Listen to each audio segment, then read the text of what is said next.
is the 77 WABC minicast. Very rarely do we get an opportunity to vote for lower taxes.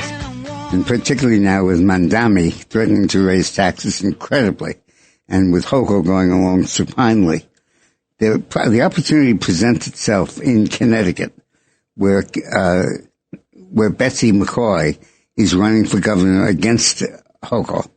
Against Lamont, who is the governor. She calls him Lefty Lamont. Right.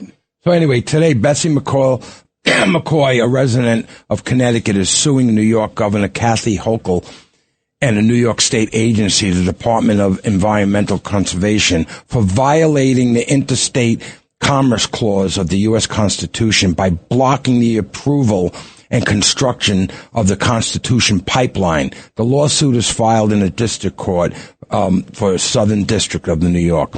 McCoy and other Connecticut residents rely on natural gas to generate 58% of the state's electricity. According to the American Legislative Exchange Council in 26 Energy Affordability Report, the energy could be produced using cheap and abundant natural gas from the Marcellus Shale region in Pennsylvania, except that the pipeline needed to convey it across New York State to New England has been repeatedly blocked by former Governor Cuomo and now Governor Hochul.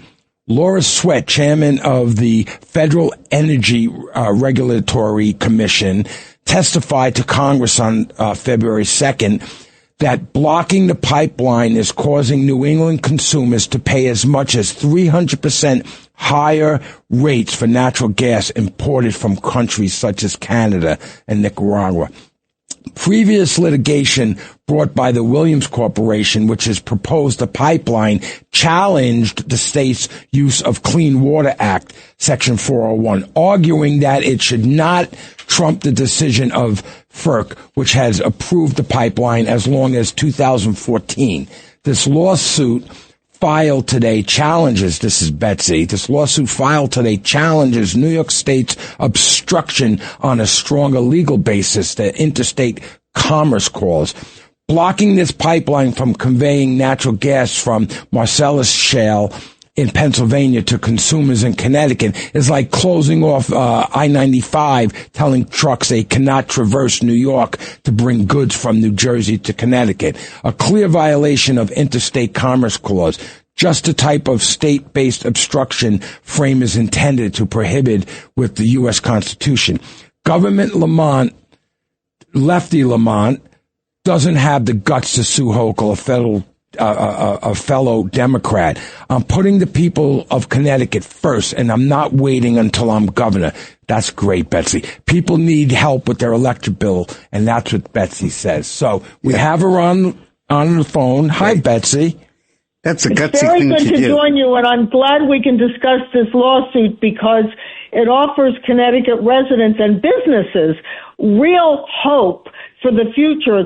Right now, these residents and businesses are paying the third highest electric rates in the nation, right after Hawaii, which is an island in the Pacific, a series of islands, and California, which is kind of detached from reality on the western coast of the continent. But right there in third place is Connecticut, paying huge electric bills. And the major reason, Doug, is that Connecticut is importing natural gas from other countries at 3 times what they would be paying for it if they could get it from nearby Pennsylvania. They can't get it because New York is blocking the pipeline. It's a very clear case of violating the Interstate Commerce Clause, and it's precisely why the framers wrote the Constitution in the first place. Wow. Yeah, you're absolutely right. You know, originally, the left wing said, "Oh God, fracking is terrible. Yeah. It's going to and the pipeline is awful," and they were all in disfavor. But now everybody realizes we need the pipeline and we need the oil and we need the gas. But they're attempting to obstruct it, and using the Interstate Commerce Clause to block that is a horrible thing. Betsy, I want to ask you, have they started on this pipeline yet or no? Because it's been blocked? It's been blocked since 2014. So for over a decade, Connecticut, and by the way, Massachusetts as well, people in those two states have been paying exorbitant rates for natural gas. 56% of the electricity in Connecticut is produced using natural gas. So their electric bills are exorbitant. Same true in Massachusetts. And this would provide urgently needed economic relief and giving the states, both of those states, enormous economic boost, a real shot at prosperity, because these high electric rates have retarded economic growth in both states. It's the second part of my Connecticut comeback plan. The first part, of course, is phasing out the state income tax. Connecticut will be the tax haven of the Northeast, surrounded by New York and Massachusetts and Vermont, all high-tax states, and Rhode Island. Businesses will want to come to Connecticut, where there will be eventually a zero income tax. And now phase two is to make it possible to build this pipeline expeditiously, quickly, and bring natural gas to Connecticut to make affordable electricity. So tell us where your candidacy stands at this point. What's going on? There's enormous enthusiasm in the state. I'm a latecomer to the race, and so unlike my two competitors in the primary, I am still raising money. I hope people listening will come to Betsy2026.com and make a donation. It's not often, Dick, that you can make a small donation to something with a huge impact. But in this case, that's true, because Connecticut law says that once I raise $340,000 in small increments, the state will unlock a $22 million grant to my campaign, which is enough to reach every voter in the state with these important economic platforms and win the race. So I'm hoping that everyone listening who cares about the future of Connecticut or wants to get a big return on their buck comes to Betsy2026.com and donates up to $340. That's the maximum donation. Wow, that's great. I would love to see that happen. Unbelievable. And Betsy has a real shot, and we could eliminate the income tax in Connecticut. But I didn't realize this other thing, which is the abundance of energy lying right next door in Pennsylvania that we're not permitted to tap and unconstitutionally. And Betsy mentioned, as I mentioned her a couple of topics ago, is slow walk. Tell the people how you're going to do it, Betsy. You're going to keep them. Well, I was talking. There's another very big issue in Connecticut. Lefty Lamont has signed a bill that forces all these beautiful towns in Connecticut, 169 of them, to give up their right to local zoning. And this is really important to people who have saved for years to buy a single-family home on a quiet street. And now the state is coming in and saying, you can't have that. The state has the right to build a big square apartment building or even a trailer park right next door to you. Never mind that it will ruin the value of your property. It will push up local property taxes because these little towns will have to build things like waters and sewers and bus lines to accommodate congregate housing. So that's a very big issue right here in Connecticut. And I've said that when I'm governor on day one, that law, which has already been passed, will be a dead letter. I will just slow walk it, as you said, Doug. Slow walk it. Till it dies of its own inertia. Tell us how that affects homelessness in these towns. Oh, God. Oh, well, this is a really shocking provision in this law, and very left-wing. It's Lefty Lamont, he used to be a moderate, but now he's Mamdani in country club clothes. And that's good. This law that's says, good, Betsy. yeah, this law says that small towns that have their own town parks, usually in the middle of town where kids go after school and parents go and have picnics and Bruce things, Park, that they must allow vagrants to sleep overnight in the rough on these town benches, on the sidewalks, pitching tents. You know, there was a Supreme Court case 2 years ago, Grants Pass versus Oregon, and the Supreme Court ruled that towns have the right to ban vagrancy. They have a right to say you can't sleep on the street, you can't defecate on the street, you can't panhandle on the street. That's a lowering of our standards of living, right? You must go to a shelter if you are homeless.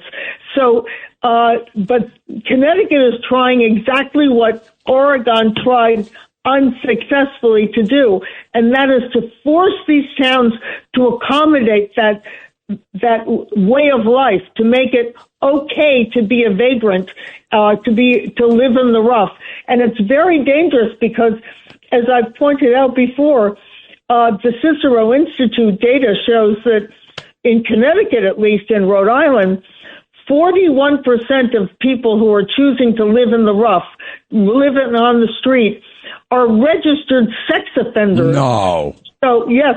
So, I live in a small town. One of the rites of passage is you give your kids, your grandkids, $10 and you say you can go into town for the day, you can walk around, you can buy your own lunch, you can go shopping with your friends.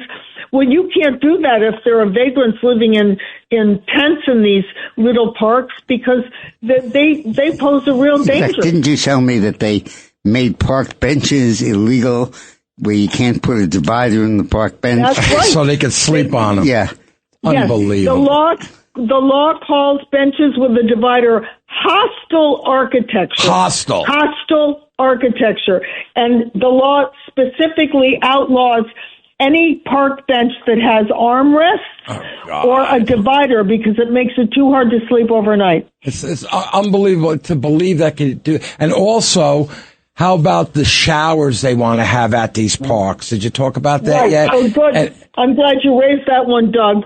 So the law, and this is a law already signed by that left-wing governor in Connecticut.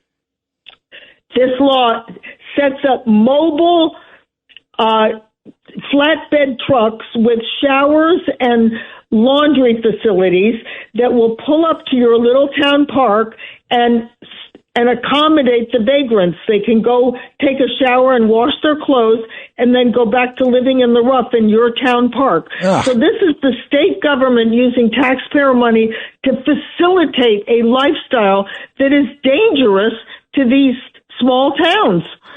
So to stop this and to stop this law from taking effect, it's already been passed. Well, I'm running for governor to stop this kind of left-wing nonsense and protect these towns and protect a way of life people enjoy, which is a small community where you can let your children walk into town and walk around. Yep. So tell people what they can do, Betsy. Once again, I hope that everyone listening will come to Betsy2026.com. That's the website, BETSY2026.com, and make a donation. This is one of those rare instances where you can make a small donation and it will have a huge effect. It will be magnified many times over because it will unlock that $22 million public grant. You know, what you're talking about with these, with Lefty, is so vulgar, and it's common sense what you want to do to take care of this, that why people wouldn't want you to first become governor and to get rid of all this stuff. It's unbelievable. Yeah. So they have Betsy, to. Most people in the state are unaware of how radical and destructive and personally threatening to a decent way of life this legislation is. They just don't know that it's happened. But now you will see, if you're living in one of these towns, you're increasingly seeing people choosing to sleep in the rough, lie on park benches, pitch tents in the local park. In Connecticut. Yes, it's starting to crop up already. And the police, they have their hands tied. Wow. Because the state law prohibits them from discouraging this. That's why we have you on, Betsy, so you can get this out there and people hear it. Imagine Bruce Park. And is this happening there? It couldn't exactly. Oh my God. That's right. And children go to those parks after school, but they won't be able to anymore. Wow. It will be too dangerous. You couldn't possibly let your preteens sit in the park after school because there'll be tents there. Oh my and God. Vagrants. Well, how are you going to teach your kids anything? Anyway, thank you so much, Betsy. Thank you, Betsy. And remember, Betsy 2026. Betsy2026.com. Okay. Thank you so much. Please donate. Okay. Tax refunds are up 24% over last year. And tax refunds this season are up 24% compared with the 4-year average of refunds before Trump took office. Change credits the Republican tax legislation signed into law last year. As the tax season kicked off in January, the White House had boasted that average returns were projected to rise by at least $1,000. But currently the average refund amount is $3,521, according to the latest IRS data, which is an 11% increase from last year's $3,170 average refund payment. A Trump administration official who spoke on the condition of anonymity to provide a preview of the data analysis said the increase in refunds is due to tax breaks and spending cuts that impact taxpayers across economic brackets, including no tax for tips, no tax for overtime, deductions for car loan interest, and certain deductions for seniors.